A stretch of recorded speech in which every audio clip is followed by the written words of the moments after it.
So I'm going to get started. I want to ask all of you to indulge me in something today because last night I found out that a woman that was part of my past, a part of my life in the beginning stages, passed away. Technically, she was my mother for a certain period of time. She was the grandmother to my son and my ex-husband's mother. And she passed in a nursing home of the coronavirus. So the saddest part about that is, as all these memories flooded my mind, is that really, no one should die alone. And that the coronavirus, unfortunately, creates the strangest phenomenon of not being able to be with someone that you love and to share those last moments before you pass on to another life. So if you'll indulge me, I'm going to read a prayer in honor of her because I feel that she deserves some type of memorial. And if you'll allow me, I'll do that. So this is for Olga Pila, a woman that led a very hard and pretty dysfunctional life, that suffered a great deal because she entered into a marriage of dysfunctionality, of alcoholism.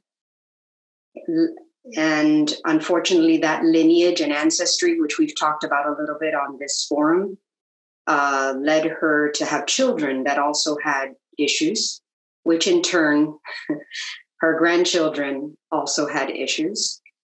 But I chose last night, when I found out about her passing, to remember the things that she taught me, the things that she exposed me to, and to honor her in that way, because she was a very, very smart woman that found herself in very sad circumstances. But I learned from her incredible things. First, I learned from her, she took me my first trip to Europe when I was 15 years old. She was generous enough to invite me to go to. I was only 15. And that trip changed my life. It expanded my mind in a way that I had never experienced before. I never knew there was a whole other world out there that could have so much beauty, so much art, so much architecture. That impacted me, and I think laid a foundation for my love of interior design and what I do for a living. I also learned from her to eat well.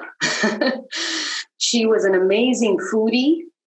She would cook up a storm. I mean, that woman was the most amazing chef that I've ever met. She introduced me to going to restaurants because up till then, I had never been to a restaurant, really. We always ate at home. My parents were not the kind of people to spend money going to restaurants, but she did. If there was anything she spent money on, it was food. And she loved going to a fine restaurant. And I'll never forget my first Caesar salad. I never had one in my life. And she took me to the Studio restaurant here in Miami. And, just having beautiful tablecloths and fine linens and an amazing waiter, bring things to you with such incredible presentation just blew me away. And then, of course, going to Europe, you can imagine what that was all about. First time in my life that I had ever experienced dining out. And then she also taught me how to cook. I mean, I remember the first lessons about food and cooking and preparing delicious meals came from her. So I want to honor her today and bless her on this next part of her journey, and hope that when she comes back and sojourns in this incredible physical world, that it's a more happy life. Dear God, please take the soul and spirit of this dear departed one into the sweetest corner of your mind, the most tender place in your heart, that she and I might be comforted. For now she has gone, and I pray, dear God, for the strength to remember she has not gone far. For she is with you and shall remain so forever. She remains within me, for we are all in you together. The cord that binds us one to the other cannot be cut, surely not by death. For you, dear God, have brought us together, and we remain in eternal connection. There is no power greater than you. Death is not your master nor mine. These things I believe as my heart to register. I surrender to you my grief. I surrender to you my pain. Please take care of your servant, my dear one who has passed. And please, dear Lord, take care of me. Amen. Thank you for indulging me with that. Okay, so what are we going to talk about today? Last week, we talked and we dove really deep into purpose, okay? And not just purpose on a superficial level, on this worldly physical level. We dove into purpose on a soul level, right? We drove into words that I hope and I know, because some of you have shared with me, deeply resonated with you inside. And I shared those words on our WhatsApp group, and a lot of people had issues finding which one made sense to them. And some of you have been incredible students and didn't give up and really, really dove deep into what those words meant. And I'm so proud of that, because we must create from that purpose, right? Our whole point, and what I talked about last week, was that we have a limited time here on this planet, right? At least as who we are right now.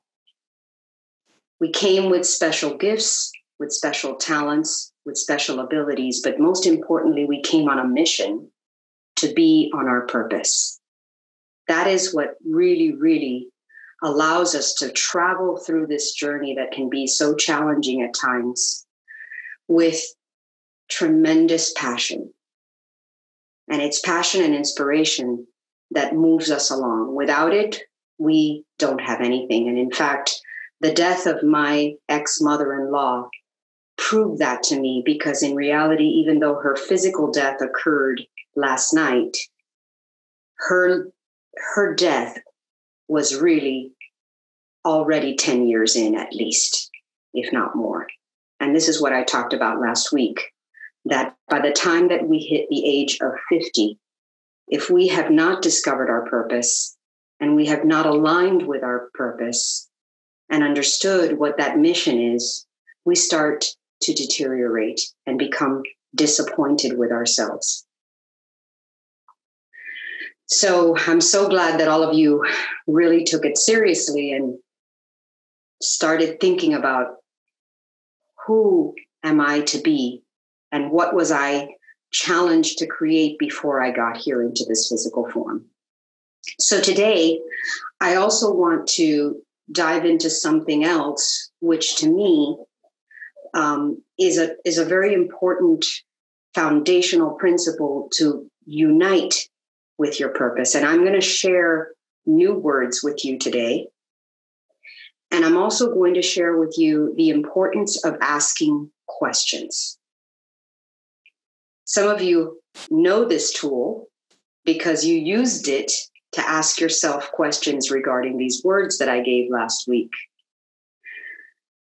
Asking questions of yourself, of the universe, and of a higher part of your being is one of the most incredible tools that you can use in your arsenal for living.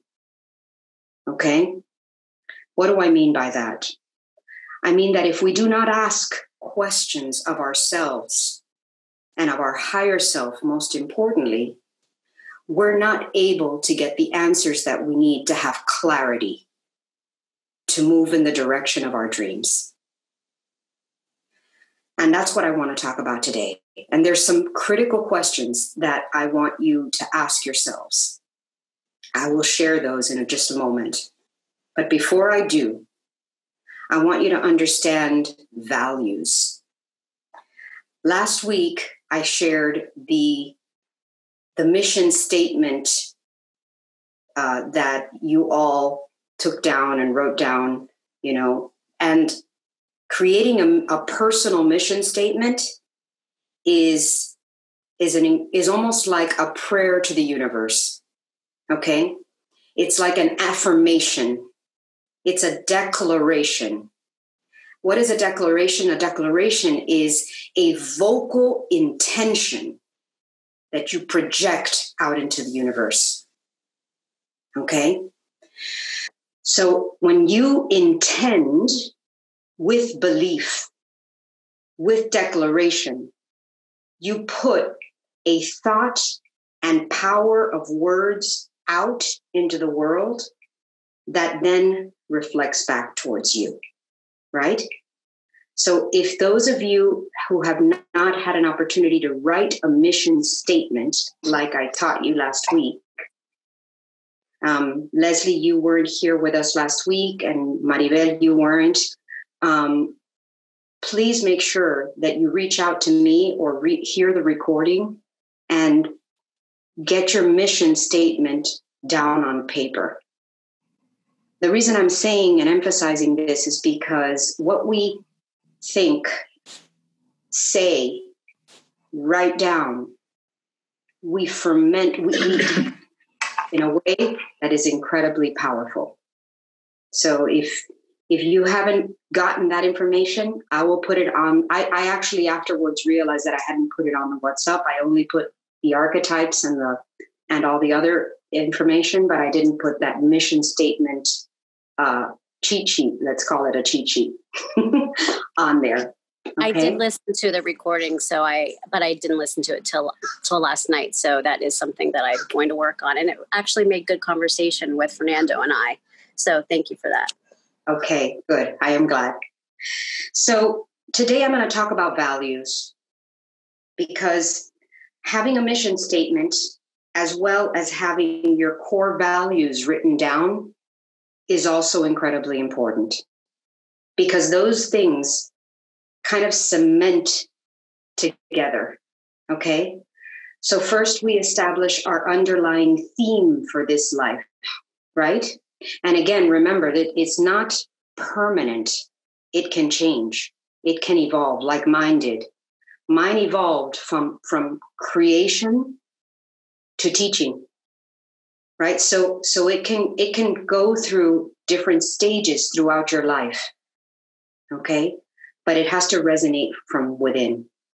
So what is a value? What is a core value? When we talk about core values, we're like, I have no idea what that is.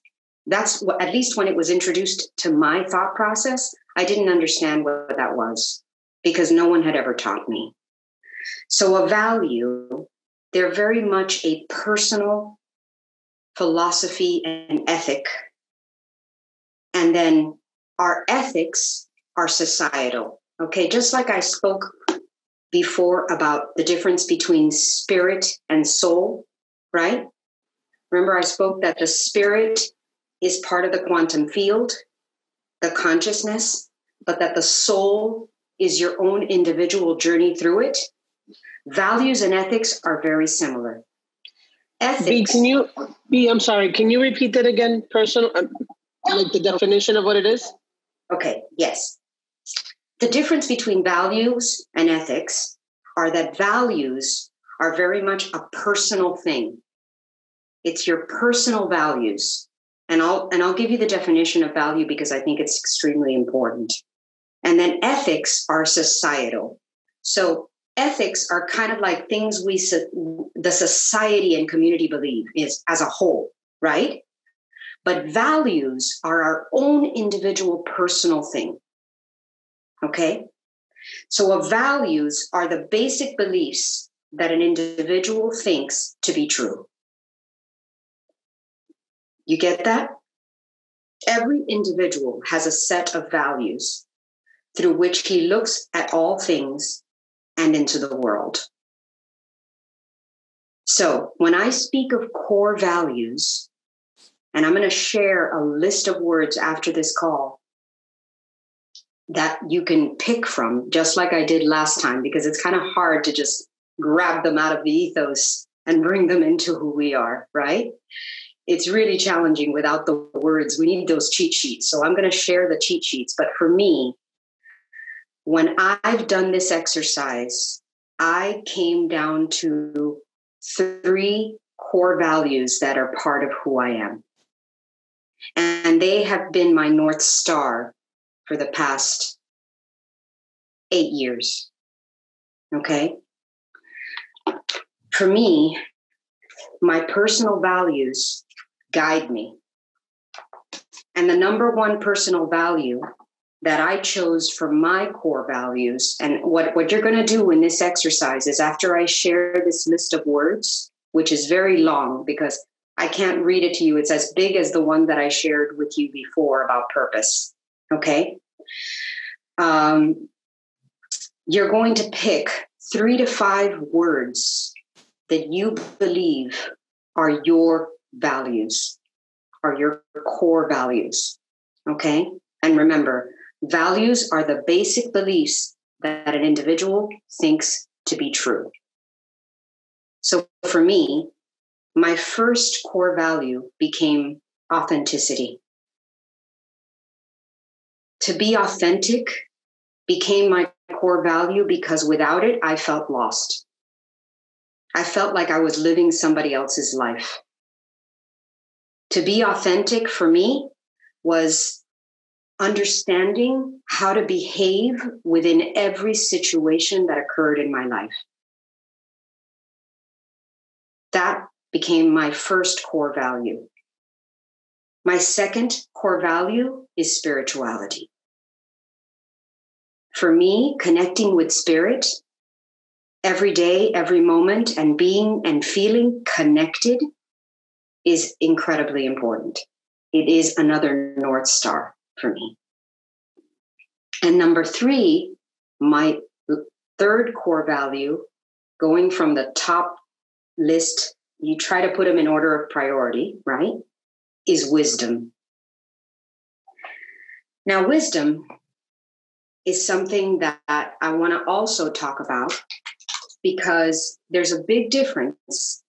We get confused about what wisdom is, just like we get confused between values and ethics, just like we get confused between spirit and soul.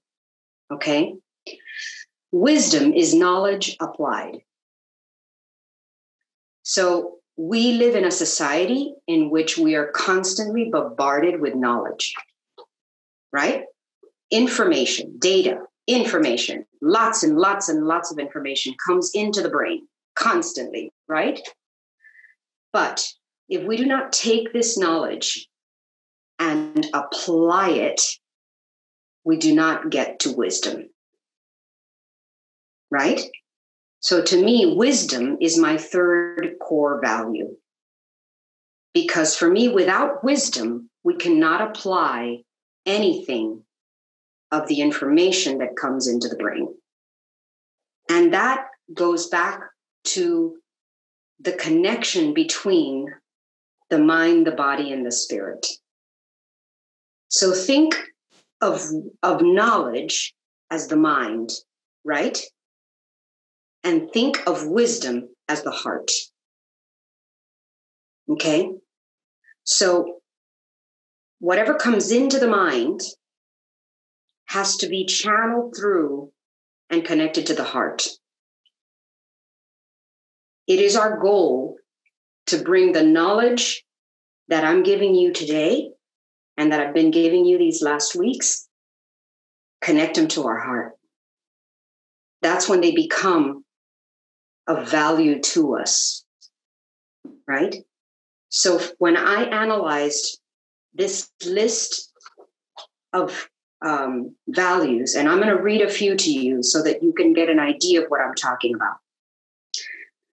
Acceptance, accomplishment, accountability, achievement, advancement, adventure, affection. These are all values.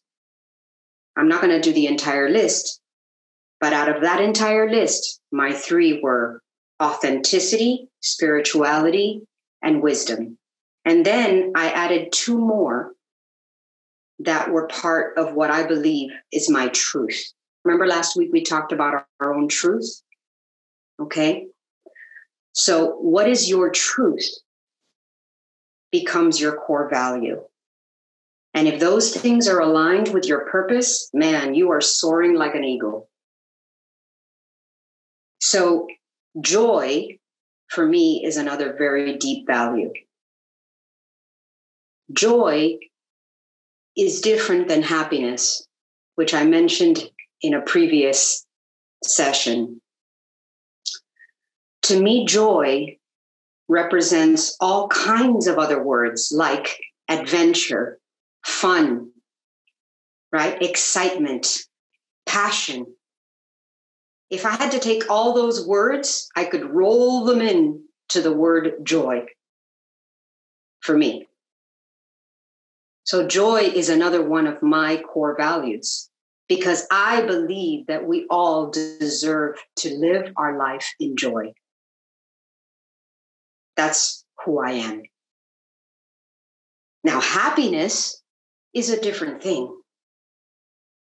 Last night, when my son called me crying, I was asleep and I woke up and I knew when I saw his face on my phone, I knew something was wrong. As a mother, you know, instantly. And I could hear him sobbing on the other side of the phone. And I was sad. I was sad for him. But yet, even in my sadness, I was joyful. Now that sounds weird, right? But to me, it's not weird. To me, joy is being in that state of faith and understanding and connectivity with God, even in moments of sadness. And understanding that all is well, even if you're sad. Do you get that?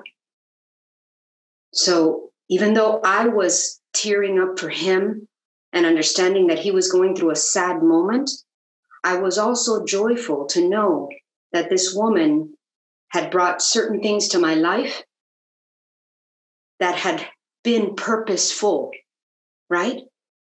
Her life was not in vain, even though it was dysfunctional, even though there was a lot of sadness and pain in her life, and she suffered. But it wasn't meaningless. It was meaningful. Because I have memories, and I grew, and I became who I am because of her intervention in my life. And that's what's the most important thing that we can know about our lives and our purpose, is that every single moment, every connection, every relationship, in fact, the whole point of being in a relationship is for our own growth. Whether it's for 1 week or whether it's an entire lifetime. There are no accidents in this incredible earth school that we're on. None whatsoever. So my core value remains joy, even in moments of sadness. So that was my 4th core value. And my 5th core value is a tough one to pick because it's hard. As many times I have felt almost a little maybe guilty, or, it brings about a lot of emotions in me. And that is to influence. influence is also, look, my throat starts getting locked up. So funny. I can feel it, like getting stuck here. I have mixed feelings about influence. And yet I know that I'm an influencer, right? That's my 5th core value, guys. And it's funny because I love doing this because as I revisit and teach it to you, I get to revisit myself. I get to go over everything that I've learned and put it in some form that I can give it to you to use for yourself. And I get to revisit myself. And when I revisited my core values, I found that word influence. And I was like, holy shit. That's it. That's a core value. I didn't realize that. So now I have my 5, because I'm going to share this picture with you, which is where I wrote these down because I could only get 3 down the first time. And I don't know if that happened to you when you were looking at that list of purpose, that you were picking like this one, and you were testing to see if it felt right, if it fit you, right? You were in the dressing room trying to put on that costume and see, oh, okay, my boobs are too tight. Again, this doesn't work. You know what I'm saying? So when you put on an outfit, does it feel right to you? Right? And that's what we're doing here. We're trying to get all of these feelings and emotions and ideas and into a coherent line that we can travel through, right? We're getting our GPS straight. We're navigating, right? And until we get all these ideas into a coherent fashion, we will not have the clarity to navigate forward properly for ourselves. So I discovered, as I was getting this lesson plan ready for you, I discovered that I had my 5. And I hadn't even gotten there myself. I had stopped at 3. Authenticity, spirituality, wisdom, joy, and influence. And those are my core values. Family, of course, is huge. So your core values can grow to be 10 words that you use as your North Star.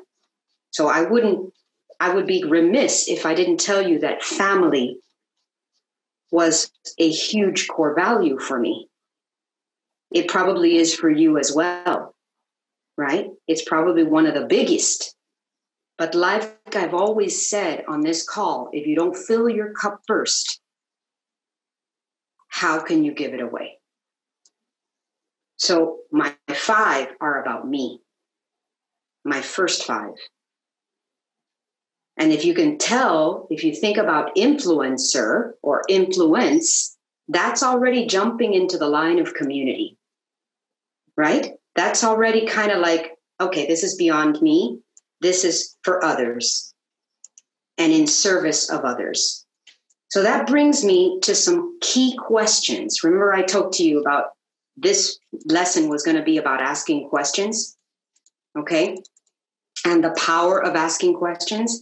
In my work, I use questions all the time. In fact, my book starts with a questionnaire for my clients. I ask them deep questions in order to dive into their discovery of themselves so that we can create together understanding each other and most importantly, for them to understand themselves.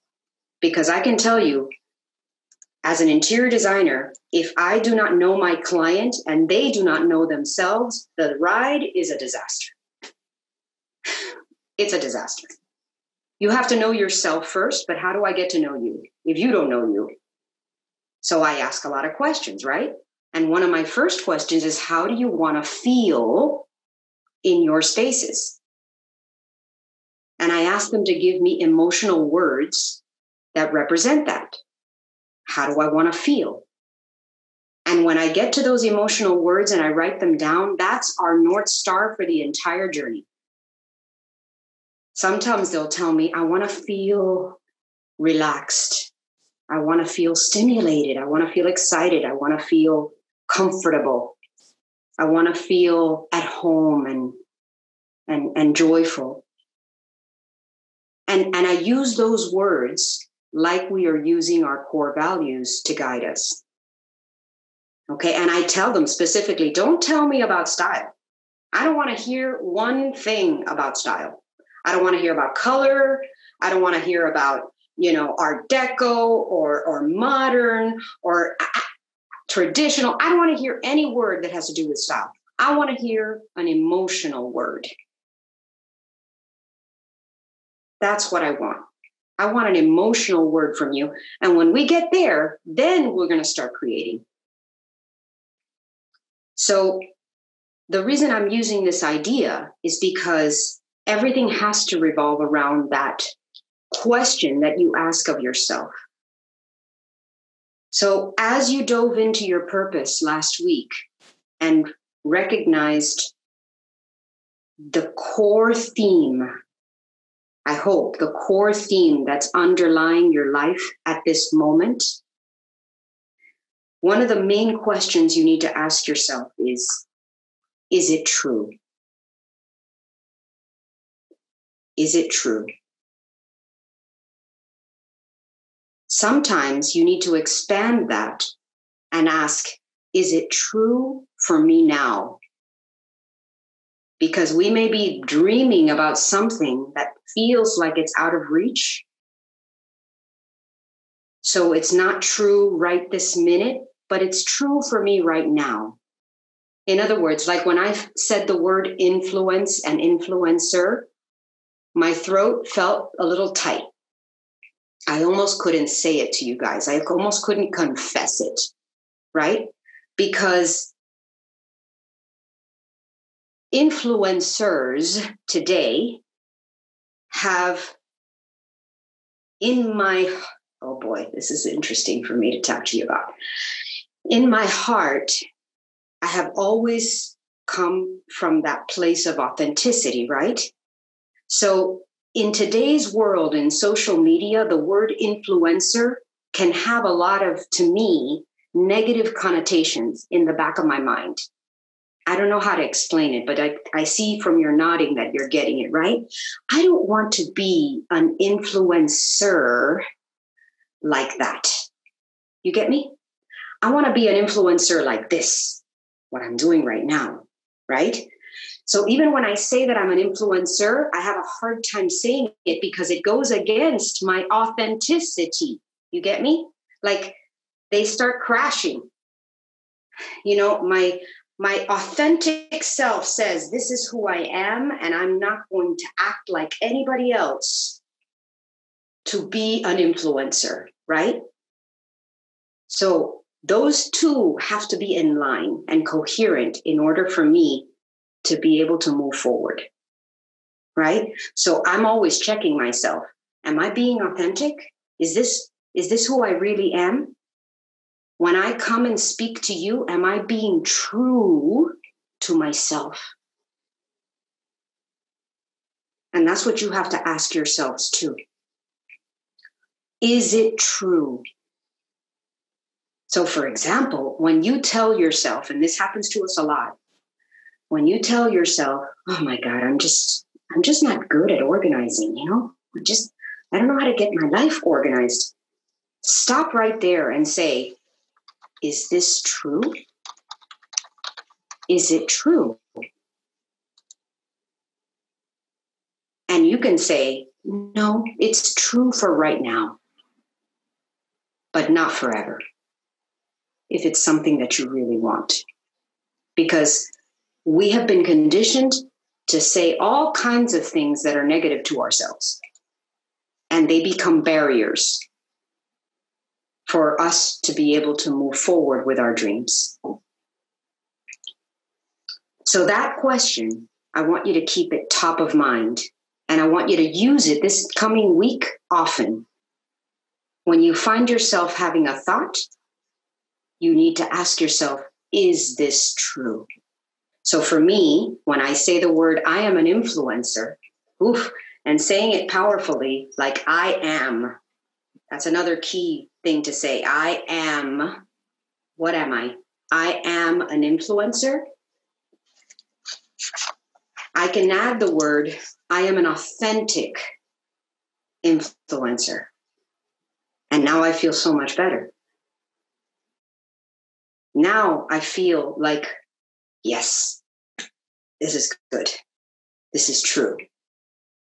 Do you get that? So here are 5 questions that I want you to use in your daily practice. Okay? Last week, you recognized thematic purpose. So now, what do I want to spend the rest of my life doing? What would give you the greatest satisfaction? So that's question number 1. What do I want to spend the rest of my life doing? Because remember last week I told you that time is our most precious asset. It is not, it is the biggest resource that we have, and yet it is not sustainable. Once it's gone, it's gone. So what do I want to spend the rest of my life doing? Number 2, how do you tie that into helping a larger community? Because I believe that in service and by giving, and remember the universal law of giving and receiving? Remember that one? Okay.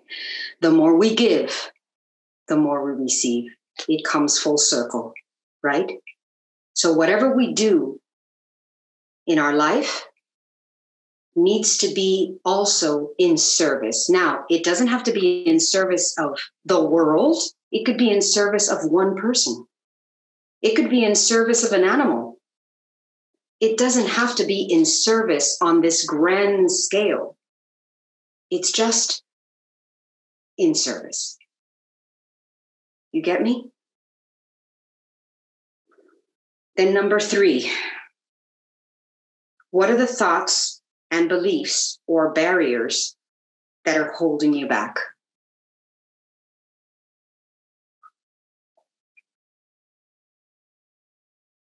So this is a big one, guys, because for me, when I got to number 3, I said, oh, here I go again. Am I enough? That's the barrier that holds me back, believe it or not. What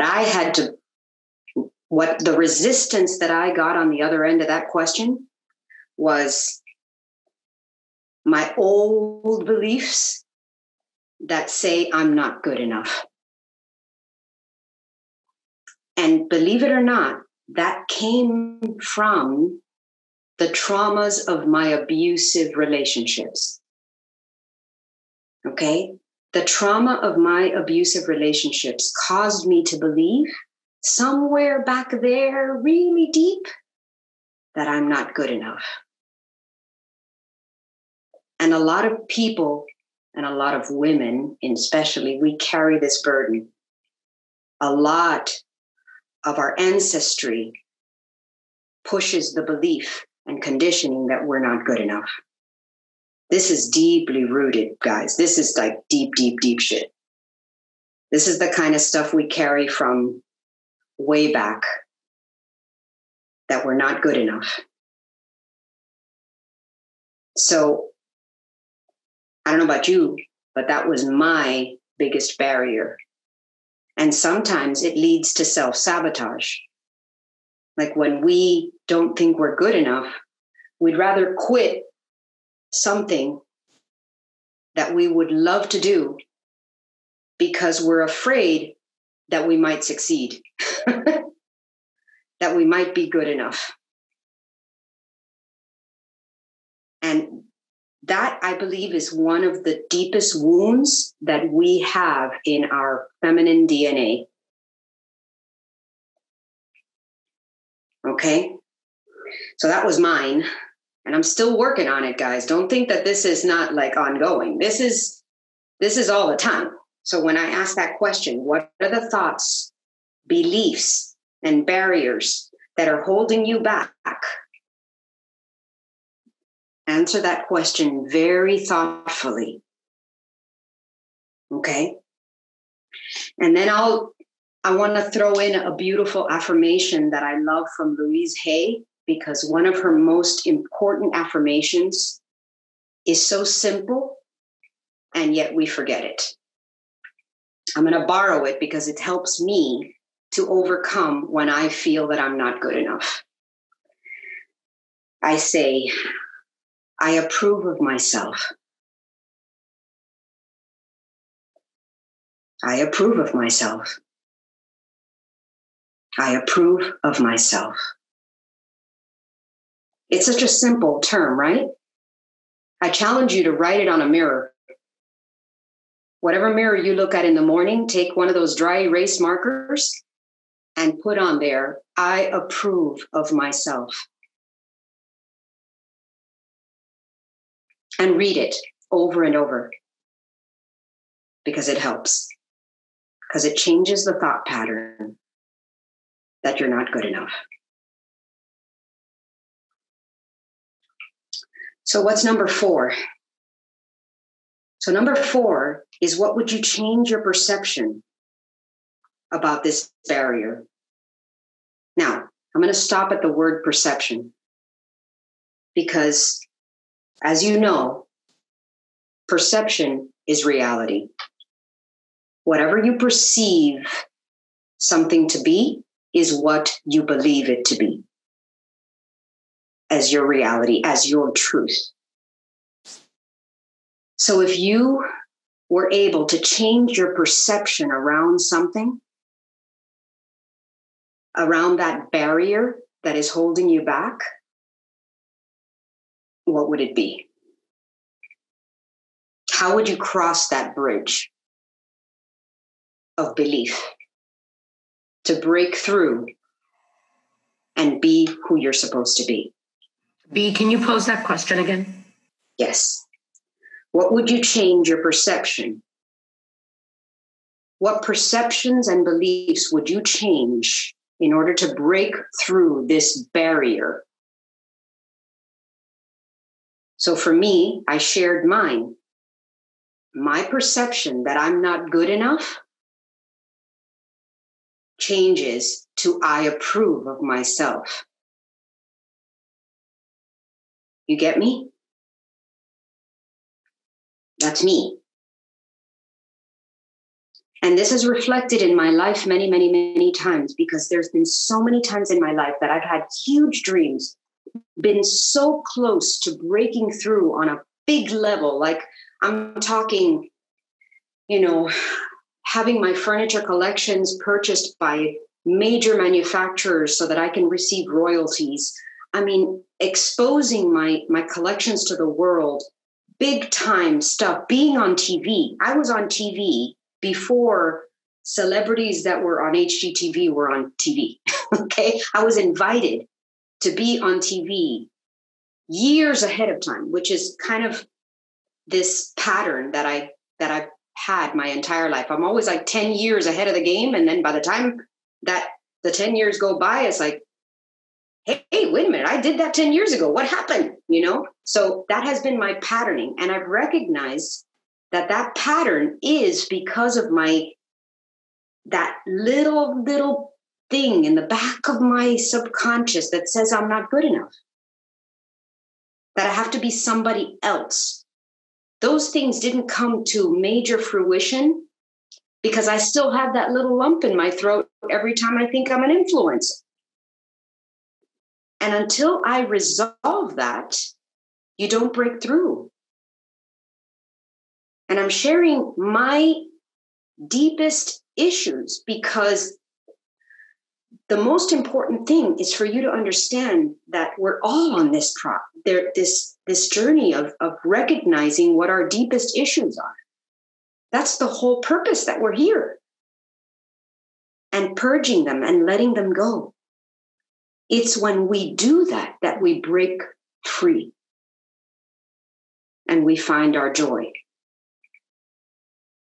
So becoming aware of them is critical to moving beyond them, to creating that bridge. I'm talking about perceptions and beliefs that are holding us back from crossing the bridge into our greatest potential self. Okay? And lastly, and this is incredibly important, because remember the universal law of action? Okay? Do you remember that one? What are the actions I have to take towards this? What are the actions? Asking yourself, what are the actions that I have to take towards this? Towards breaking this barrier, towards changing my beliefs. Those five questions are part of this daily practice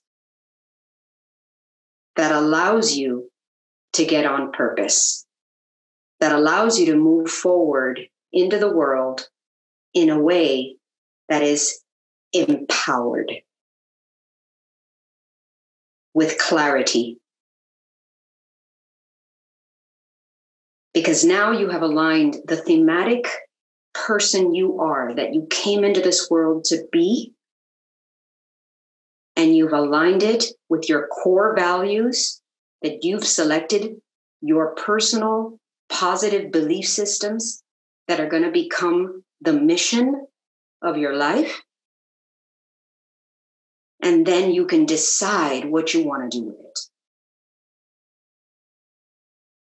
Once you decide what you want to do with it, then you can move towards it with action. And action is extremely important, because action is the momentum that carries this idea forward. Without action, we have nothing. So one thing is to think it, feel it, know it, but if we don't put it into action, we won't get there. Okay? So asking yourself these questions allow you to move in the direction of your dreams. Okay? So the importance of asking those questions is huge. And I challenge you to revisit them. Don't just write them down today and put them on your nightstand or stick them in a drawer. Take action with daily practice. Read them. Read them to yourself. Write on that mirror, I approve of myself.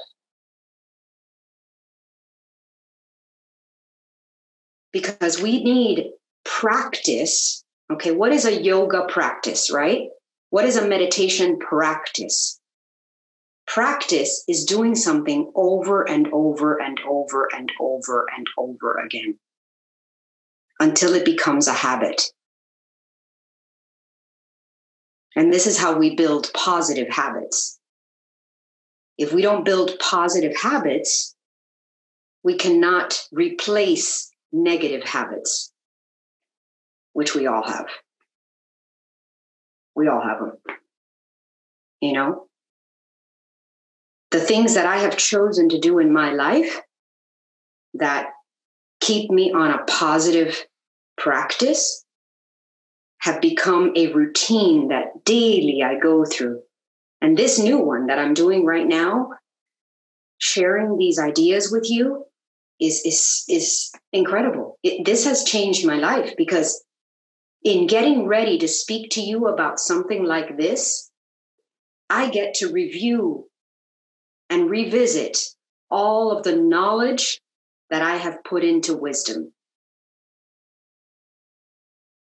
So what you want is to capture all the knowledge that I am helping you to, become aware of, because you may not have become aware of this before. You may not have had these lessons. In fact, this is the type of school that I wish we had in school. Imagine if they taught these truths in school. Imagine our children that are so beautifully open-minded, incredibly open to absorb this information. Imagine if they were given these tools at an early stage. And those of you who have children have the opportunity to do that. You can use these ideas and share them with them and make them fun. Help them to build habits, just like, I find it so intriguing that, our parents were so worried about having us brush our teeth, right? Every morning, brush your teeth, clean your hair, go wash your face, go wash your hands, right? And then they're not worried about our spiritual well-being, right? They don't put things that are simple into practice. They don't say in the morning, did you thank God this morning? They don't say in the morning, what are you grateful for? Right? Something as simple as that. Or asking yourself, I approve of myself, right? I approve of you. I love you. I think you're amazing. I know Deborah's put into practice this with her kids, and we talked about recently how it had become routine, that it didn't have the energy of the emotion behind it. And we even strategized as to how she was going to change that. Because it is so important that we are able to instill these ideas within ourselves and then put them out into our community, whether it be our children, our immediate family, our friends, anyone. Nothing is coincidental. If there's anything that I learned from last night, when the flood of memories of this woman's influence in my life came back, these are memories that I hadn't had for decades, guys. I hadn't thought of her. I want to be very honest with you. I had not thought of her for years.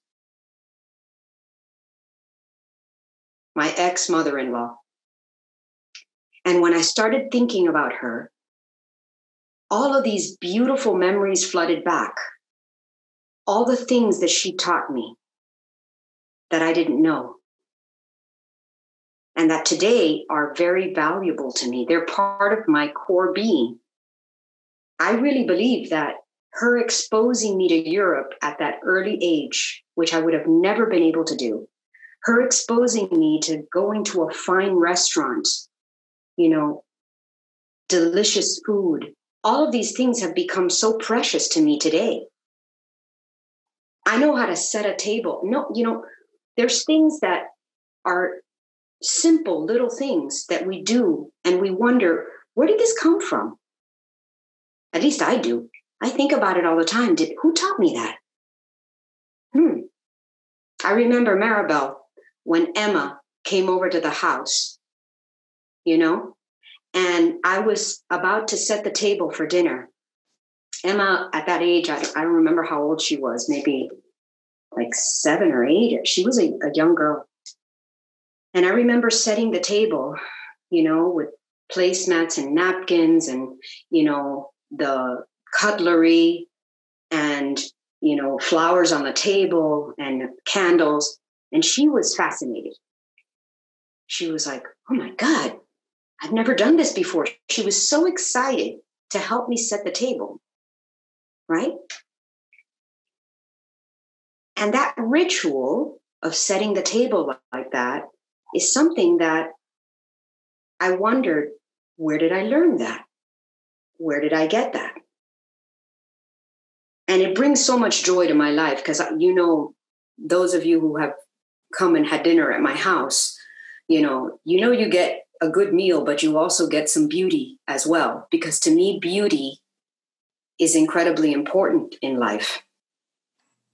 To see beautiful things is our birthright. That is why art is so important. Why is art important? Do we need it? We don't need it to eat. We don't need it to survive, but do we? I don't know. I feel we do. That's why cave people were drawing in their caves, because art and beauty is part of our well-being. So when I set a beautiful table, it reminds me of all of the times that I've enjoyed a delicious meal, but also enjoyed the beauty that's in front of me. This is important to me. It's part of my daily practice. Even in this little apartment, I made sure that I brought some cloth napkins, some placemats, and I put flowers on the table every week.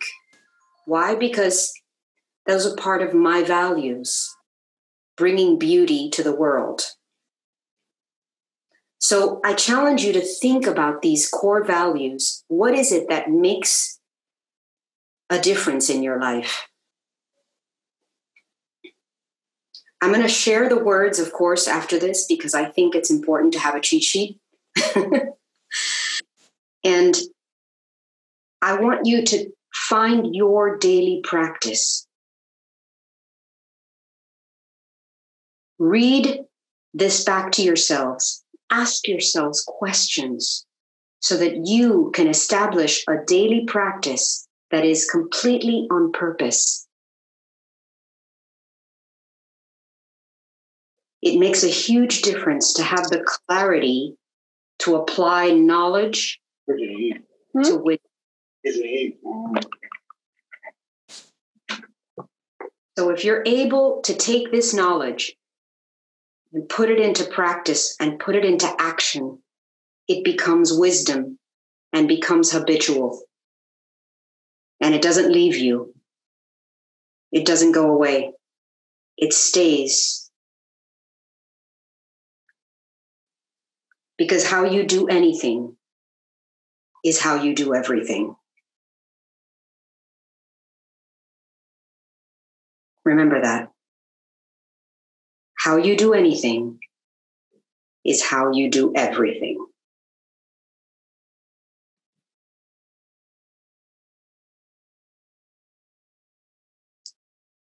So I'd love to hear from you guys.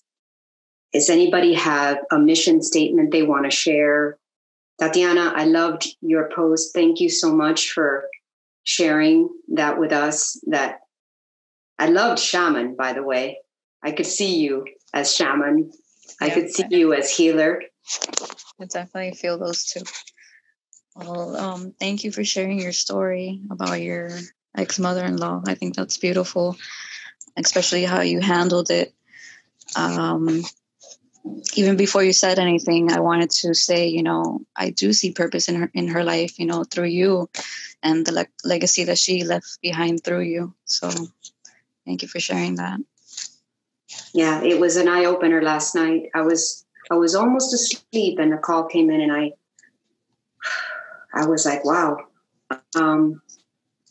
A lot of thoughts flooded my mind. And this morning I sent a text to my ex-sister-in-law that doesn't live here. She lives in Asheville, North Carolina. And I also remembered and made sure that I told her that the memories that I had of her, that was a huge time in my life. I mean, there were years that went by that I shared moments with them, shared meals, shared days. We take for granted sometimes the people that are part of our lives. For me, my former marriage feels almost like a different book, like it's a book that I read. You know how many books we've read in our lives, right? Or maybe, that you've read it, you know the story, right?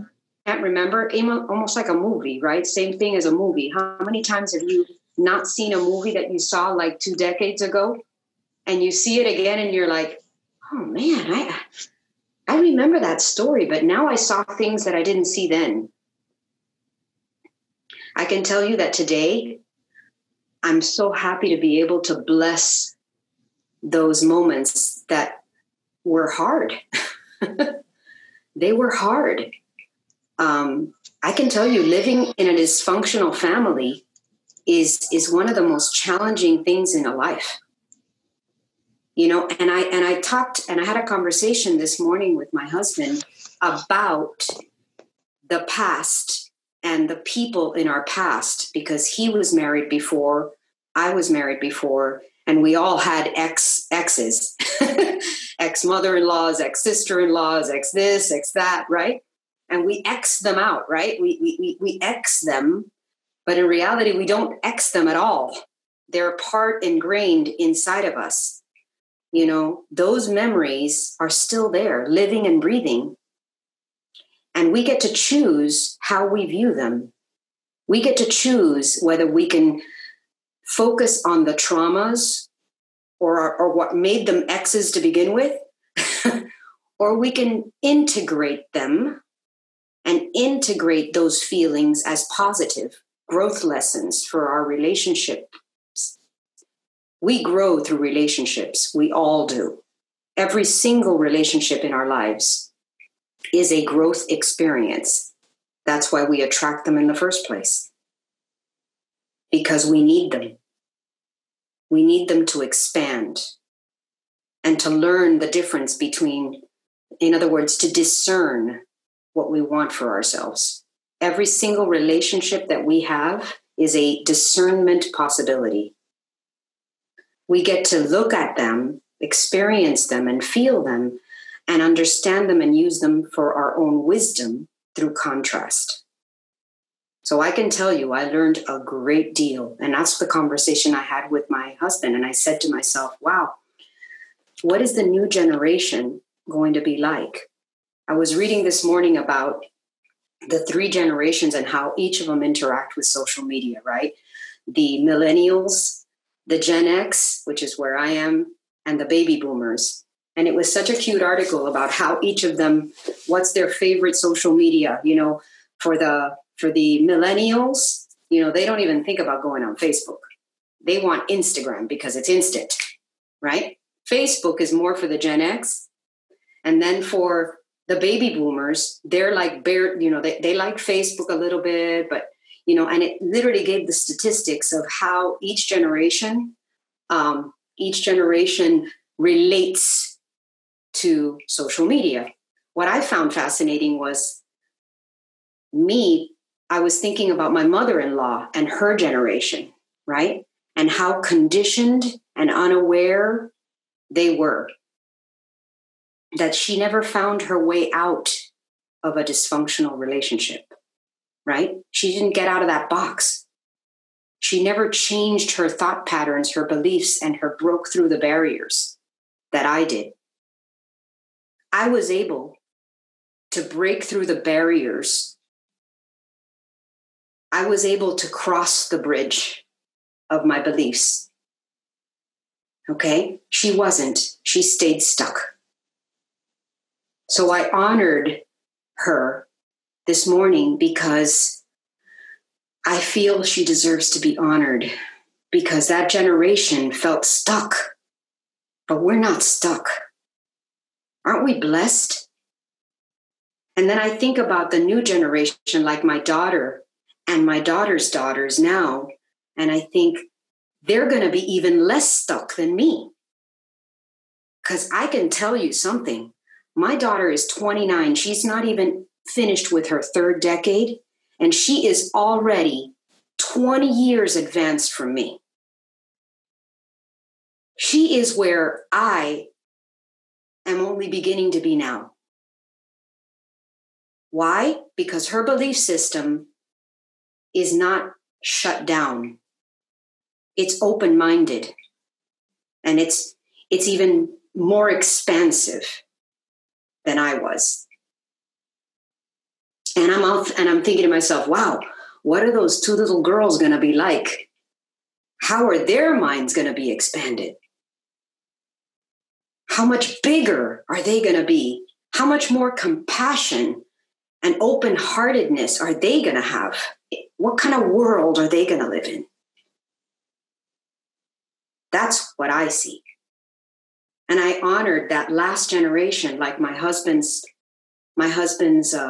mother, my mother-in-law now, by contrast, she's 96. And, you know, they're in a fight. They haven't talked for like 2 months. And it's because of her unaware, her selfishness. She's just asleep. You know what it is to be 96 and still be asleep in this world? That's the beautiful thing, that you guys are awake. Look at you. You're awake. Completely and utterly awake.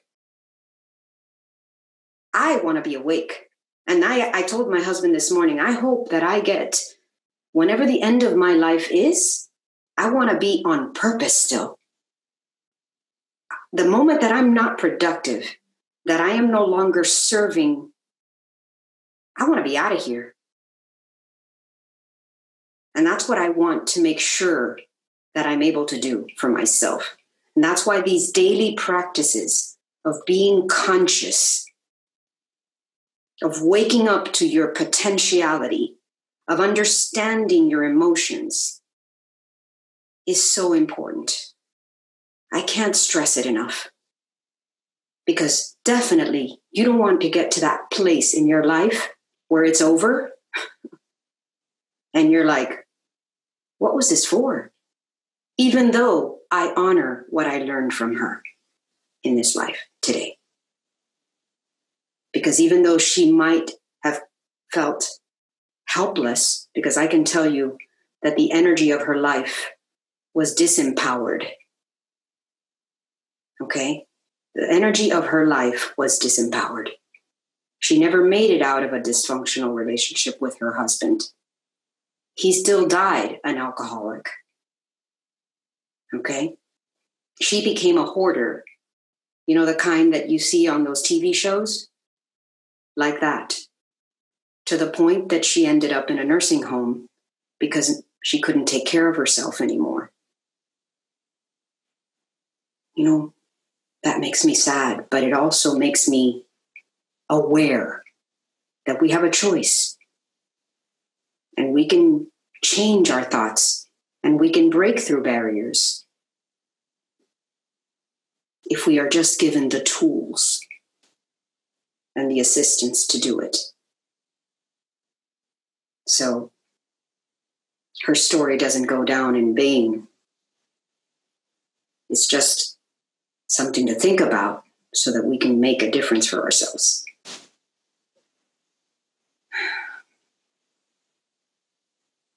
Anyway, today's energy is so interesting. I love how contemplative you all are.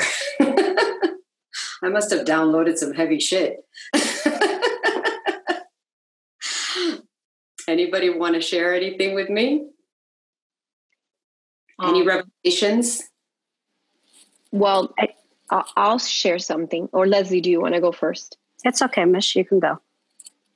Okay. I was looking at the list of what you gave us last week. Yeah.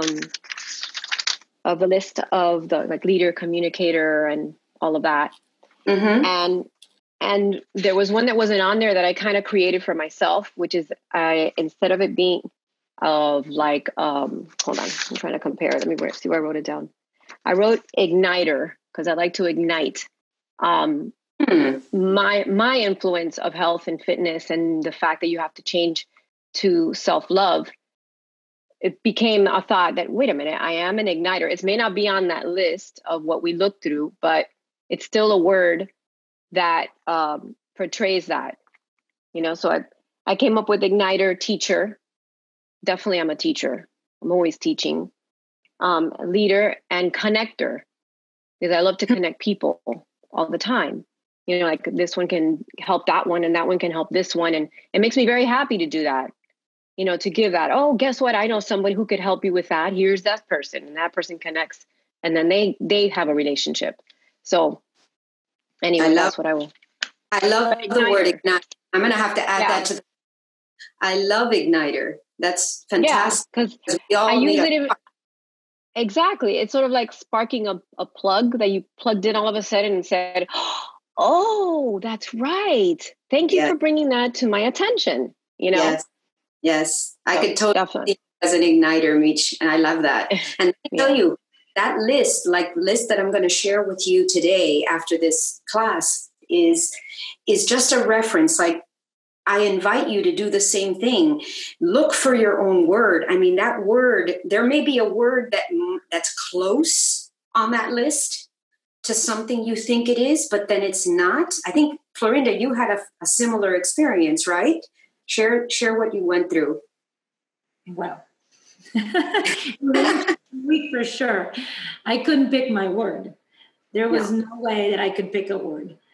Even though I did ask you to give more words because I couldn't pick from the first list. And that was even worse because out of all those words, I couldn't even identify one. But I kind of did.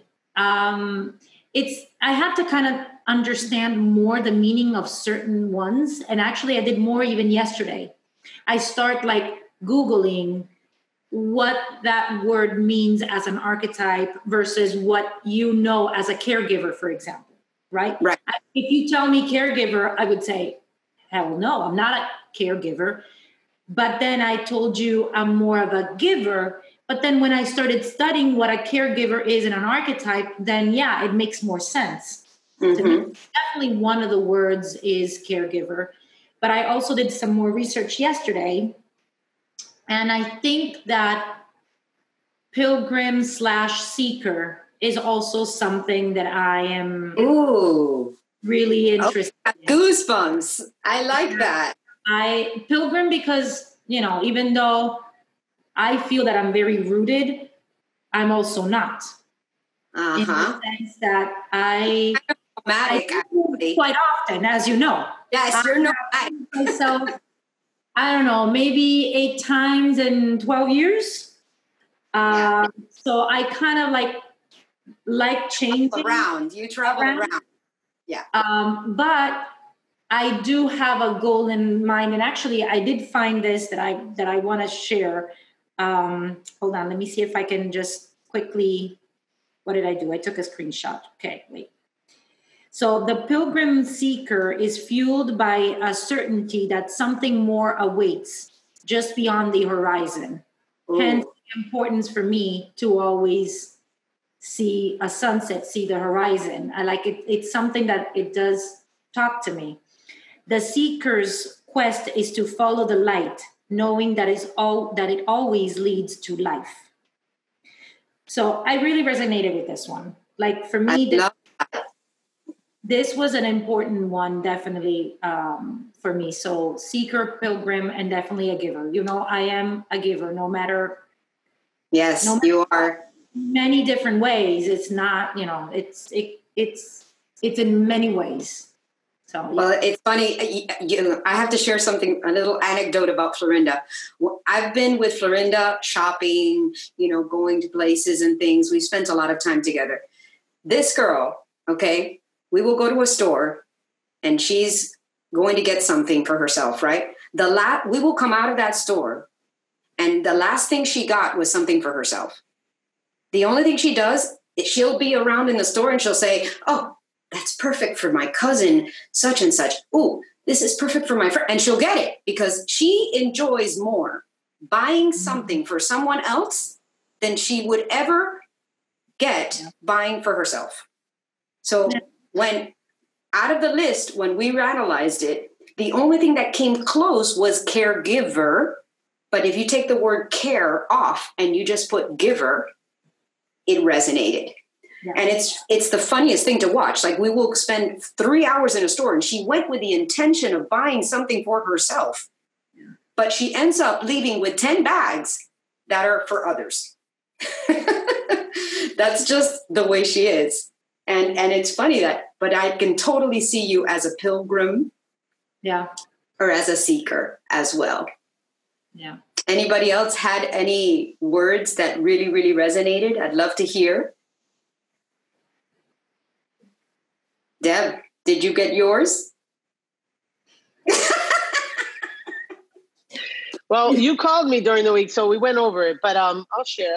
For me, what resonated with me was leader, warrior. But then we spoke about that, and we realized that the word about warrior, because I had a different understanding of warrior, right? Changer, definitely. I'm not a caregiver, but on the opposite to Florinda, that she's a giver, I'm more of a caring and loving. I don't know. Do you understand what I'm saying? Like, yeah, I do. Your motherhood. How about compassionate? Okay, compassionate. Hold on, I'm writing that down. Compassionate. Nurturer, maybe. Compassionate. Nurturer, yes. And nurture. You know what? I'm gonna piggyback on that word warrior, because I don't know if you guys remember when I told you that I had originally circled the word warrior in my own. This was 6 or 7 years ago, okay? And I recognized that warrior was a tendency, okay? A tendency that was the energy behind the word warrior was really that of survival, okay? If the word survivor was on there, I probably would have picked it versus warrior. And be careful when you pick a word like warrior, because a warrior, by its very definition, is always at war. Okay? So for me, when I picked warrior, it was because I felt that I was always at war. I was always fighting for something. Remember when I told you that I hate when people say, let's fight this and let's fight that and let's fight injustice and let's fight cancer and let's fight diabetes and let's fight all these horrible things that are happening into our world, because you cannot fight fire with fire. You have to balance it with love. So it's just, we are mistakenly conditioned to believe that we need to be in that state of fighting, because our whole society talks about this as if it's nothing, right? As if fighting for injustice is such a good thing. But it's not, as evidenced by the riots that we experience when we're trying to protest something that we don't believe in, right? Or that we believe in. We want to balance that with love, with compassion, not with fighting. So I know that we need to change our mentality. And that's one of the biggest things that I spoke about today, is breaking the barriers of our belief systems. I want to share something, B. Mm-hmm. Last week, ladies, and then we'll go to Raquel because she's lifting her hand. But two things I want to say. Number one, I shared the core value list on the link, and I also shared it in the WhatsApp group. So okay. And there's over 100 and something words. But I wanted to share that last week when B called me and we were talking about this, I shared something with her, which I haven't shared with a lot of people, or with no one. And it was that we go back to that self-sabotage, right? Or that knowledge of not accepting, right? And for myself, I have a really hard time accepting that I can do things and that I do manifest things and that I have developed and created so many things, right? And I don't believe that. I'm like, nah, I'm not going to be able to accomplish this. Or no, I can't do this. Or no, I can't do that. And that's horrible, you guys. B made me see something. And she told me, she's like, Deb, every time you manifest something, you're a great manifester. And I was like, what? Like, really? Me? And I didn't get that, but I realized it after she said that to me. And then last week when I shared with her again, this idea of that, I can't believe it sometimes. So most of you know that I have my own traditional company, but I'm also doing another business. And sometimes I'm like, I don't think I'm going to be able to accomplish this, but I'm accomplishing it. But I tell myself, I don't think I'm going to be able to do this. I don't know if I can do this. And that's a horrible feeling. And B was making me understand. She's like, Deb, you need to accept it. You got to accept your gifts. You have to accept what you do, what you were doing. You are, and it's like I don't see myself as an influencer at all, right? At all. And the other day, one of my girls in my office, she was like, "Oh, what? You're going to be an influencer now?" And I was like, "No, I'm not." And I was like, "I'm not trying." That seems to be the word of the day. And here's what's interesting. Just like the word warrior can have a positive or a negative connotation. Remember that the lesson of cause and effect, the lesson of good and bad, polarity, duality, that's what we live in, right? So every single word has its yin and its yang. Okay? Every single word has a yin and a yang. The thing is, are you associating it with the yin or with the yang? Do you know what that means? Are you associating that word with its positive charge or with its negative charge? Like I was with the word influencer, right? I was associating the word influencer with its negative energy. When in fact, what I need to shift my thinking into focusing on the positive energy behind the word. Do you get that? So, Christina, do you mind if I share your revelation? So that's actually I was about to.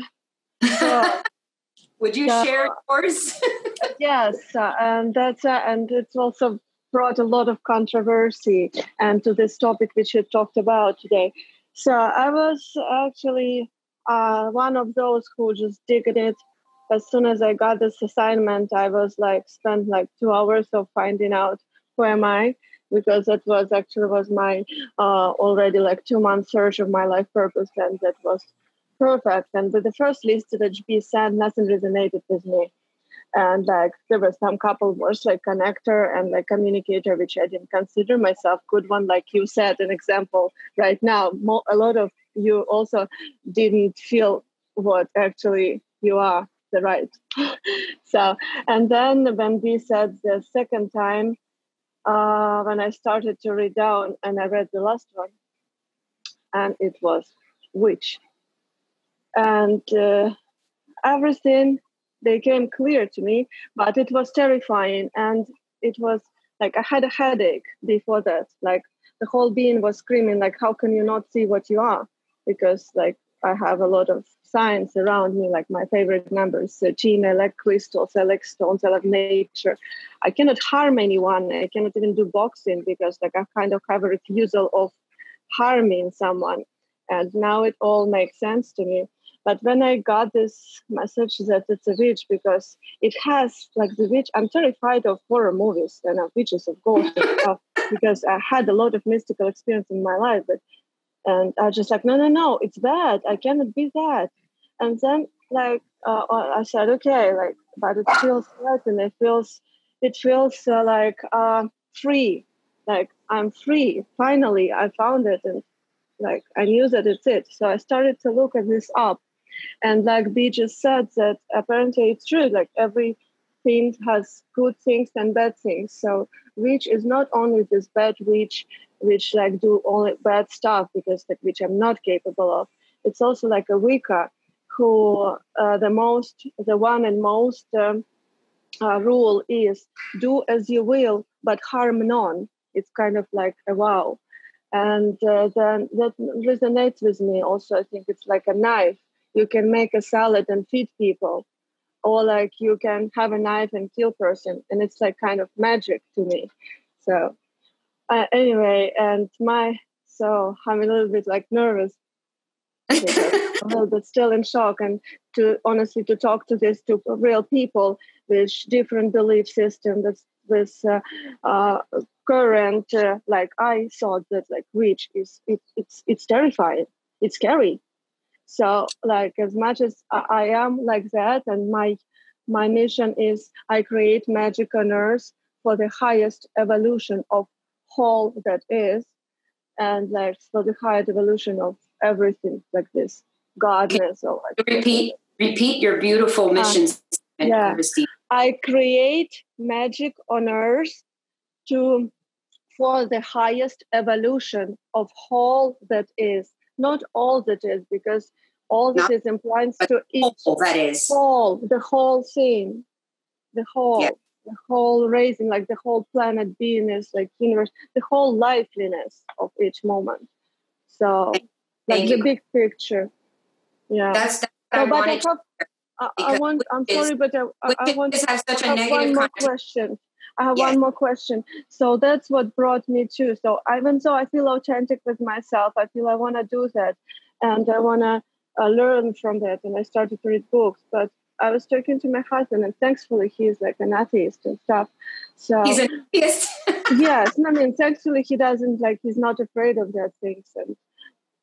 And actually, this is my meditation space with a lot of skulls. Wow. Crystal skulls. Full. So, look at that. I want to just lie there. I know.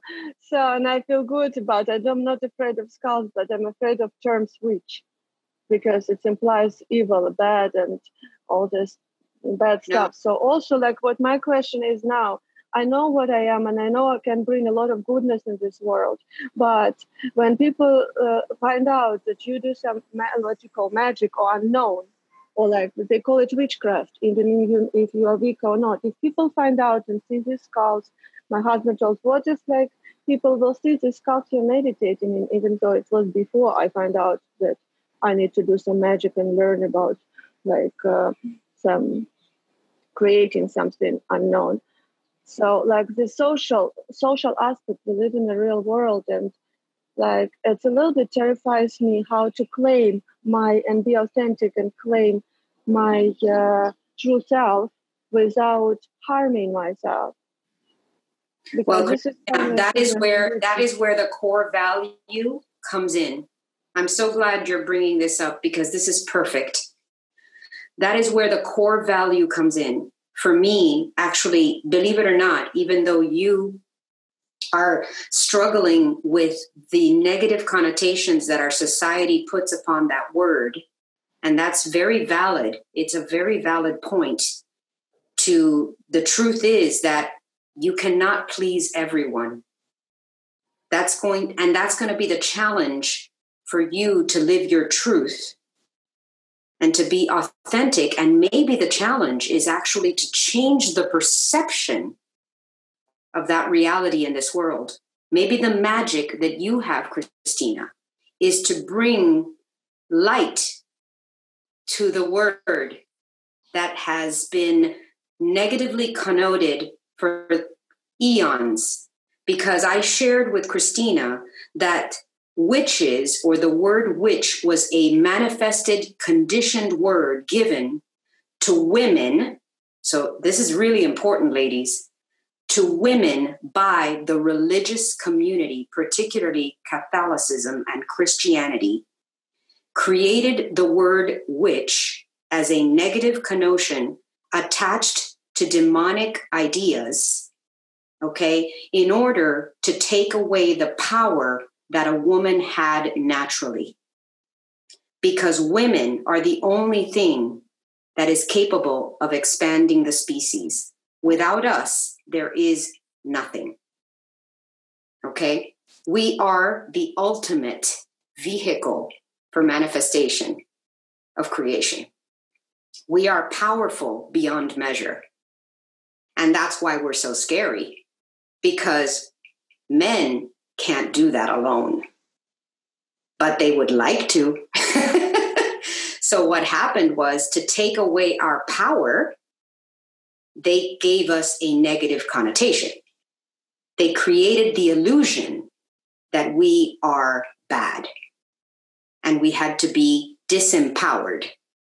And that's where the word witch came in. And there was witch hunts and killing of witches in Salem. Anybody that was an alchemist, which women are natural alchemists, by the way, we are able to carry an egg fertilized in our womb and bring it to fruition with the least amount of effort. They cannot. Okay, we are the ultimate alchemists. We are deeply connected to Mother Earth. Okay, and that's why we're so powerful. But power can be scary. So to take away our power, they created this idea that we were bad. Any woman that was completely in touch with her ability to be in the cycles of life and nurture the world was considered a witch. And this was a huge deal, okay? Huge. So what did they do? They spread the rumor that it was evildoers so that they could take away and terrify through fear anyone. And basically that had to go underground. It had to go underground. And by the way, Christina, it's still underground. So, but maybe what you are charged to do is to bring that magic back. That was so strange that you said it, because I had the same thoughts, because I also that my words were investigator, and I like to investigate things, and because of like my blessing to be twice enlightened into like seeing clarity for these things from the highest perspective of oneness and the place like from different perspectives. I can zoom in and zoom out. So I was thinking, so maybe that would be actually it, that I can, like I started to read this Wicca book and I was surprised. They believe in oneness and they believe in duality. There is nothing, there is no, like, it's not like a religion that they don't have a leader. They say the main thing that Wicca said, they said, first rule is follow what you feel right is right. And whatever information comes from outside, take it as a doubt, like question it if it feels right. So that's basically like, so the more I read, the more it becomes to me kind of like, I'm not that scared anymore myself, but the more I realize that people, like there are a lot of people who have this ability to heal people, because like herbs and crystal healing, it's also came from this, whatever, witchcraft, Yes. No matter how you call it, that's it. It's the same healing. It's which like spells, it's the same affirmations made in the right time with the perfect moon and with intention. So there are a lot of things. In fact, healers, what happened was that healers they transformed healers into witches. That's what they did. They took anyone the gift of healing, except for men, by the way. Men could be doctors.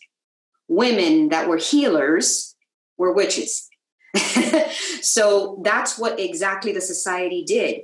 So when you struggle with the word communicator, Christina, because you're still working on your voice, you're still working on the ability to spread this word out into the world and alchemize or change the perception that these healing modalities that are beyond the typical are in fact good. So I see it as I have goosebumps. And already a lot of thoughts how you totally like get me again and always. And that's how I see it now, my mission even more clearly. So I will investigate just like what it is for and what, like how it emerged and what can it bring. So basically this is a power, it's a wonderful power, which we can use, power of earth and herbs, how to heal, enhance healing on the planet and people. Yes. So, and how to bring more to people so people will not afraid to use the power of earth and water. I think here's purpose. What I've said in this talk is that we are all here as gifts. We are here to bring our gifts, each of us in our own way. We are here to balance the energies of the planet through our feminine divinity. I'm going to turn you on to someone that's very similar to you, and her name is Nanilea, and she has turned her word into the goddess mentality, which I'll share this information with you. I believe that that's the direction you're heading in, and just the idea that you have been revealed this information is incredibly powerful. And that's what I ask you all to do these these activities, these exercises, because the more you do them, the more you will be on your mission. And the younger ones that I see, these beautiful young faces that I see on our group, the younger you are on that mission, the better you can be to activate this purpose on the planet.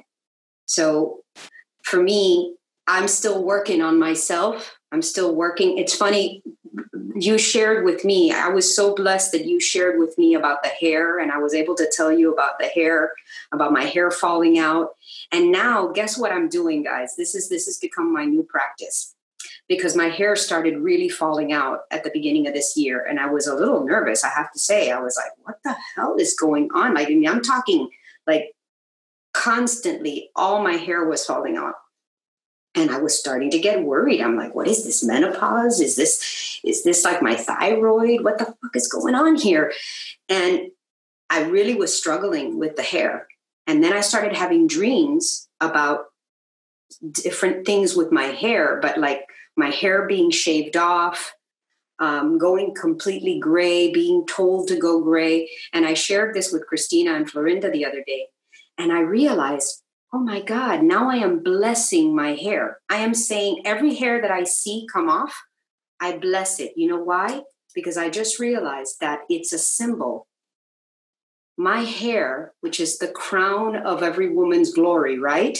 Our hair is very important to us. Tell me that it's not. Isn't your hair important? Your hair is like, oh my God, my hair, right? Every hair that falls out, I bless it, for it's changing me. I recently cut my hair. I cut about 6-7 inches off my hair. I don't even know why. I just like, I'm done. I gotta get rid of some of this hair. It's just that. And then it started coming out, like falling out. And I started getting even more worried. But then I realized the hair is falling out because the old me has to fall out, so that the new me can be reborn.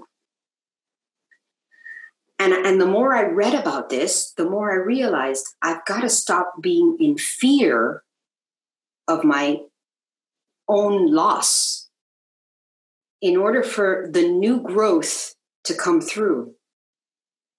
And I've just started now, my practice is every time I see a hair on the floor, which is every single day, about 20 or 50 of them, I say, I bless you. Look at you. You're so pretty. My hair is falling out. How beautiful. Now a new one can come in.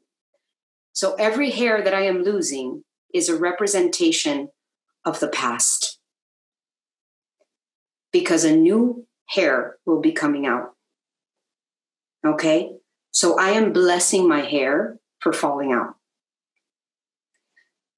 The same way that I'm still dealing with this kind of strange feeling in my throat every time that I deal with my own challenges at being enough to be here with you. So I share these deep vulnerabilities because we all have them. And we have to understand that our bodies are never wrong. Our bodies are also showing us the way. And because my hair is falling out, I had to come to the realization that I'm in resistance of something, and it's showing me the way. I have to accept that the old has to go in order for the new to come in. And now my practice is, look at you, little hair. Yes, I bless you. I bless you. I bless you. And that's how I'm handling it. Because I've learned the hard way in my life that nothing, when you're full of stuff in the past or in an old way, you have to clear the space in order for new things to fit in. And I've learned that many times in my life. And I still have more to purge out before the new comes in. Just when I think I've purged a lot, I discover more that has to be purged so that the new can come in. So I thank you so much for these shares. You know, I'm never in a hurry to leave this because I feel like so incredibly blessed and so fulfilled and full when I finish these talks. And I see it in your faces that you feel it too. Makes me so joyful. If anybody else would like, Leslie, I think you had something you wanted to say, but I'm open. It was touching upon the conversations we were having before that you were talking about, like our past ancestries. Can you hear me okay? Yes, I can. So it made me think about with my mom and my grandmother and how my partner's mom is and stuff, and how that generation, you know, were stuck.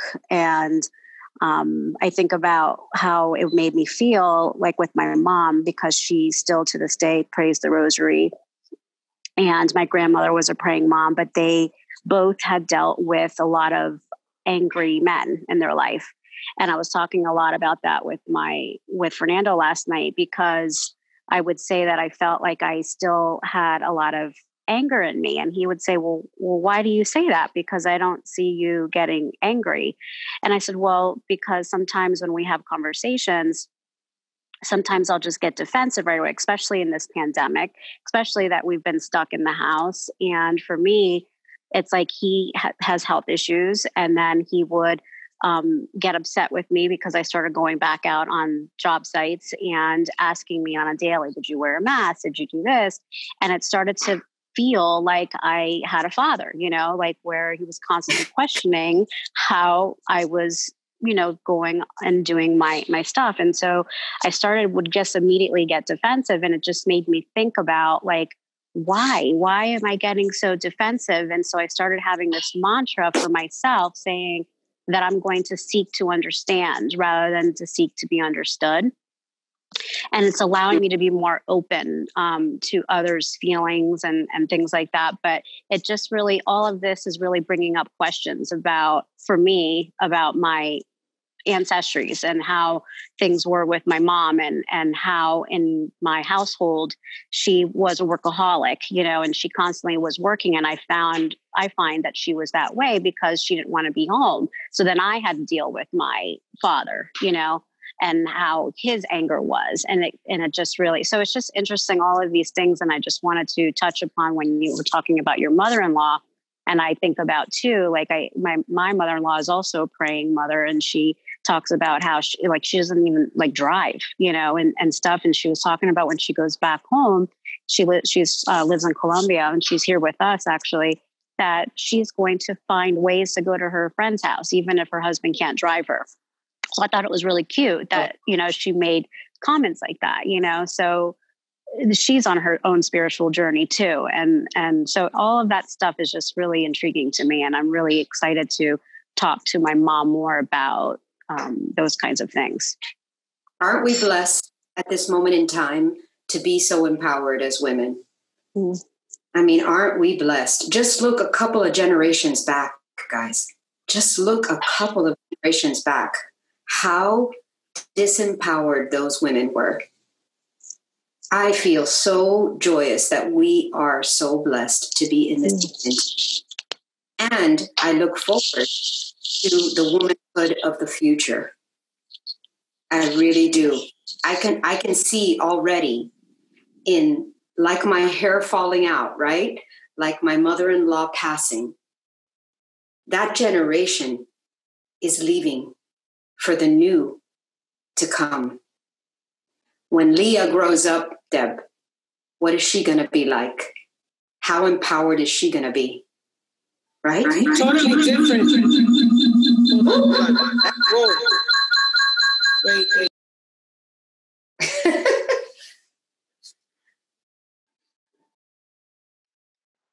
These beautiful little girls that are coming into being. We have Leah, We have Diara from Christina. So in my case, and she's been one of my biggest motivations has been Leah, right? For all of this growth and all of this self-development, because I refuse to raise her with that mentality that we were raised, although that I was able to break off, right, from my family's upbringing. And I think I shared this a long time ago when we started with these calls. I had told B, and I shared with a lot of the other girls, that in my family, there's a lot of single women.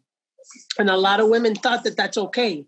And that it's okay to be alone and to raise your, and that's not okay. Like that's not the way it was meant to be, right? That's not what God created. God created man and woman and whatever, you can have your own beliefs, right? But we always need to be with someone who's a partner to have, to love, to care for, right? And I had always thought that it was okay to be alone. So, even in that sense, like I've broken off from that mentality of, oh no, we're warriors and we're women and we can be by ourselves and we got this. And it's not the case. So Leah has brought a lot of knowledge to me, a lot of growth. Like each one of my children has brought growth into my life, but her in particular, it's like I'm on a mission to be a better version of myself so that I can teach her how to be a strong woman, a woman of belief, a woman of faith, a woman of character. Like there's so many, I can go on and on and on and on.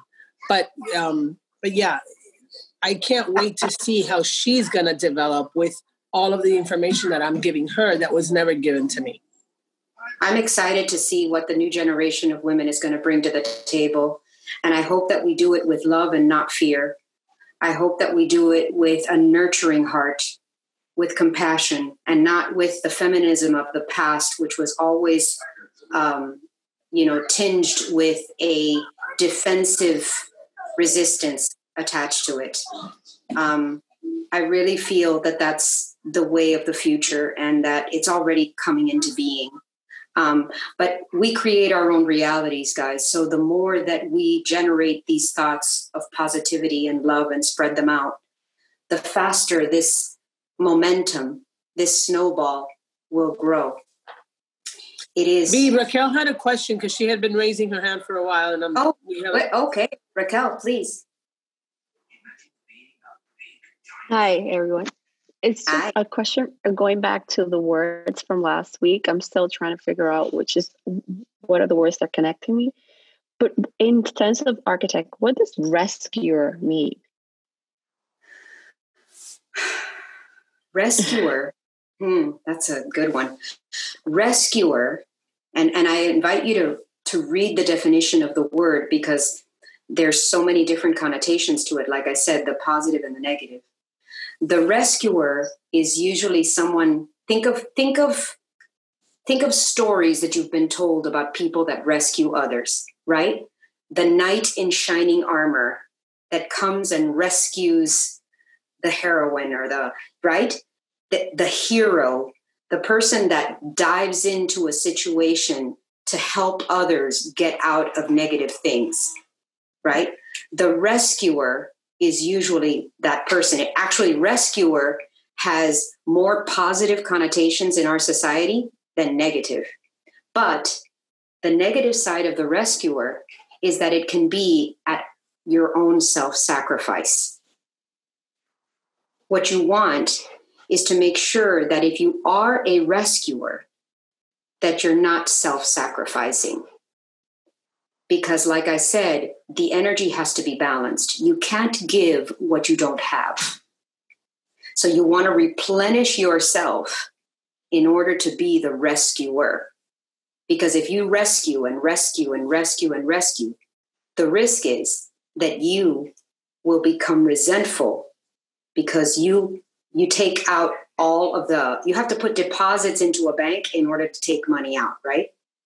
Same thing. So you have to make sure you're depositing and giving to yourself. Rescue yourself first.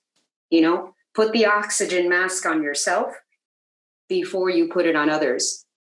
And make sure you have plenty of oxygen so that you can continue to rescue. If that's what you resonate with. Those are the polarities of that particular word. It's interesting. I've never had anybody come and tell me, I feel like I'm a rescuer. It kept coming back to I kept looking at it and I kept looking at it like, I didn't understand fully. Like, am I not? But I kept looking at it. Like every time we looked at the list, my eyes went to that word. Yeah. Florinda? Yeah, look at what Carolyn Miss says about rescuer, because it's funny. I did look into that word as well. And it's interesting if you go to her website, because that's how I've been researching the different, trying to go past what we know as that word today versus what the archetype of that word really means. And when you look at the rescuer, it says in its empowered profile, the rescuer assists when needed. And once the rescue mission is accomplished, withdraws. And then it continues. So it would be good if she looks into, Raquel, if you look into what she explains and go deeper. Like I felt that I have a little bit of this, but you might feel even more, that you would resonate more into this one for sure. And you know what I love that you said, Florinda, what I got from what you just said, which was fantastic, is you dive in when it's needed. Yeah. Only when it's needed, because what you don't want is to become an enabler. You understand? What you want, it's like detaching from the ego. So right. What I really liked about the rescuer is that it's the opposite of being in your ego, because you only act when you're needed and then you depart and then you're out. It's not about wanting to keep proving how you can help and help and help. No, because then it's your ego that wants that. Instead, you only act when you're needed and then you're gone. With detachment. Yeah. If you attach your own sense of worth to it, it becomes part of the ego. If you detach and all you do, it's like a gift. Exactly. It's like giving a gift. That's why you resonated with that, Florinda, because when you give a gift, if you expect something in return for that gift, then you're in your ego. Exactly. If you give just because you want to give, you're not in your ego. Right. If you're not expecting something in return. And I'm glad that you mentioned Carolyn Myss, because she's a phenomenal writer and teacher and medical intuitive. And there's many resources. I also want to mention, Maribel's starting to read Louise Hay's book, You Can Heal Your Life. This is a book that I highly recommend. I have it on my nightstand. I go back to it all the time. These are resources for you to dive in to further understand who you are and how you can evolve to another level. There's no way that I can cover all that ground in these Sundays, but I can expose you and connect you to these resources that are available to you. And trust me, they're very easy reads. They're not the kind of thing that you're like reading a chapter and you're like, oh God, let me read that again because I couldn't get it. Oh, one more time. You know what I'm saying? It's easy stuff that's really, really pleasurable and very fulfilling. And for me, it's kind of like having a reminder right next to my bed, So what's the name? The name is You Can Heal Your Life by Louise Hay. And Carolyn Myss has several books. One of them, I've read several, but one of my favorites is called Sacred Contracts. And she's very into the archetypal, mythological ideas of these words that represent us and our humanity. It looks like there's a movie on it too, actually. Is there a movie? Louise Hay? Yeah. I'm not sure. I've never seen a movie, but I know that I refer to this book every week. Yeah, you do. I think there may be, because when we went the name of the book again? You know how they had all those videos that you could see before for like 6 weeks? Oh yes. So maybe there is one. Yes. I vaguely remember. There is a movie that was produced almost at the same time that Wayne Dyer also had his movie. Oh, yeah. Yeah, it's a beautiful movie with Louise Hay. Yes, you guys should definitely look it up. I'm not sure if it's that one or The Power Within, but I think it's one of them because I think she did them simultaneously or something, or not simultaneously, but one. Yes. Yes. Raquel, the book is called You Can Heal Your Life. I'm even going to look at the movie too. And the other one from Carolyn, Miss? Sacred Contracts. Okay. Thanks, B. Yes. Well, ladies, I mean, we could do this all day. In fact, I was sharing with Deborah this morning that I love this so much that I think it would be awesome if we could, in the future, maybe put together like a retreat, like a 3 or 4 day retreat in which we can really not only enjoy a beautiful place, and get out into nature and hike and have meals together, but also share in these ideas almost like more of a workshop. I think it would be wonderful if in the future we could create something like that we could enjoy as a group together, because I also believe in the power of masterminding and having, a group of people. We raise our vibration up to the point that each of us starts to bring information that we don't even know was possible. So I hope that in the future I can create some kind of retreat that we can all participate in together, and be face to face and enjoy, relaxed time, downtime, as well as learning time. And as these recordings happen, I've started to recognize that there's definitely, it's almost like a course, right? It's like we're taking a course, we're taking a class and a course that progressively grows and allows us to leave with something that we can really use in our lives tangibly. So just an idea, putting it out there. I'd love to make that happen for us if we can. There aren't any more shares. I know we have the rest of our beautiful Sunday to go to. I could be here for hours, as you can imagine. I love it so much, but I think we'll call it a day. And the recording will be there to share. I think that next week, I'm going to go back to my first lesson that was never recorded. The one on emotional, understanding our emotions and our vibrational frequencies and how important they are to our lives. So B, just so you know, we did record it, but there was a lot of personal information shared on there because it was a very intimate. It was your group. It was just our intimate group, right? Yes. And we shared a lot of information on there, so that's why I haven't shared that one. So yes, okay. I think it would be great to go back to it and revisit it. I am. I'm gonna, if with your permission and if you guys all agree, I think we'll go back and revisit that first one next Sunday if we're all available, and record it officially for those that cannot join us that moment. Okay. And then after that, I'm open to suggestions, and I have more stuff to come because I'm waiting for that download. But we will. I'm open to suggestions too, because if anybody wants me to dive deeper into some subject that is intriguing to you, I'd love to hear that on the chat. Adaira, you were going to say something? I was going to say that I love the retreat. What? I love the idea of the retreat. You love the idea of the retreat? Yeah. Okay. Yeah, I'd love to put something together. I don't know what it's going to look like yet or when. I'm going to start researching it as well. Yeah, I think it would be beautiful, because I think that there's such growth in connectivity when you all come together. It just really elevates the whole process. Let's form a committee.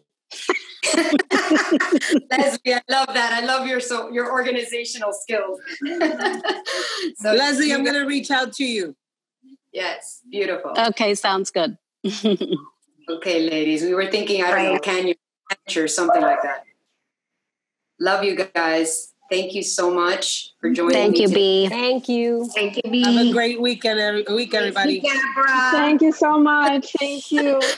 Thank you. The organizer. Bye-bye.